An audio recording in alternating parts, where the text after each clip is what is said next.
నీటి ఎద్దడి సమస్యకు నిధులు కేటాయించాలి. ప్రభుత్వ విప్ ఆలేరు ఎమ్మెల్యే శ్రీ బీర్లా ఐలయ్య అసెంబ్లీలో గురువారం రోజు ప్రభుత్వ విప్ ఆలేరు ఎమ్మెల్యే శ్రీ బీర్లా ఐలయ్య గారు నీటి సమస్యపై మాట్లాడారు. గ్రామాలలో సర్పంచులు ఎంపీటీసీలు లేకపోవడం వల్ల నీటి ఎద్దడి ఎక్కువైందన్నారు. మన ప్రభుత్వంలో సమ్మర్ యాక్షన్ ప్లాన్ లో విలేజ్ సెక్రటరీలను కొన్ని నిధులు ఇవ్వాలని, దీని ద్వారా మంచినీటి ఎద్దడి తిరుగుతుందన్నారు. గ్రామ పంచాయతీ సిబ్బందికి జీతాలు లేక ఇబ్బందులు పడుతున్నారని, గ్రామ పంచాయతీ సిబ్బందికి జీతాలు మంజూరు చేయాలని కోరారు. నీటి ఎద్దడి కోసం తగిన చర్యలు తీసుకోవాలన్నారు.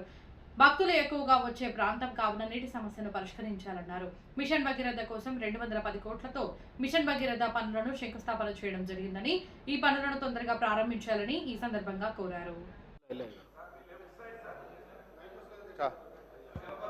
ధన్యవాదాలు అధ్యక్ష. ఈరోజు గ్రామాలలో ఈ సర్పంచులు ఎంపీటీసీ లేకపోవడం వల్ల గ్రామాలలో నీటి ఎద్దడి ఎక్కువ స్టార్ట్ అయింది అధ్యక్ష.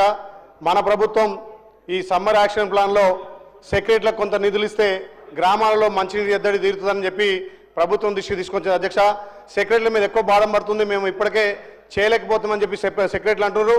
అదేవిధంగా గ్రామాలలో గ్రామ సిబ్బంది కానీ గ్రామ పంచాయతీ వర్కర్లకు కూడా జీతాలు లేక వాళ్ళు ఇబ్బంది పడుతున్నారు కాబట్టి అధ్యక్ష, మన ప్రభుత్వం నుంచి వాళ్ళకు జీతాలు తొందరగా మంజూరు చేసి ఈ నీటి ఎద్దడి విషయంలో కొంచెం తగు చర్యలు తీసుకోవాలి. ఈ సమ్మర్ యాక్షన్ ప్లాన్లో కొద్దిగా నిధులు కేటాయిస్తే మంచినీటి ఎద్దడి పోతుంది. ముఖ్యంగా మా ప్రాంతం నీటి ఎద్దడి ఉంది కాబట్టి ఎక్కువ ఫిలిం గ్రీ సిటీ భక్తులు ఎక్కువ వస్తారు. మిషన్ భగీరథ ఇప్పటికే మా తన ఎక్కువ స్టార్ట్ అయింది అధ్యక్ష. మిషన్ భగీరథ కోసం కూడా మంత్రి గారు 210 కోట్లు ఇచ్చినా ఇంకా పని పూర్తి కాలే కాబట్టి దయచేసి సమ్మర్ యాక్షన్ ప్లాన్లో ఎక్కువ నిధులు కేటాయించాలి.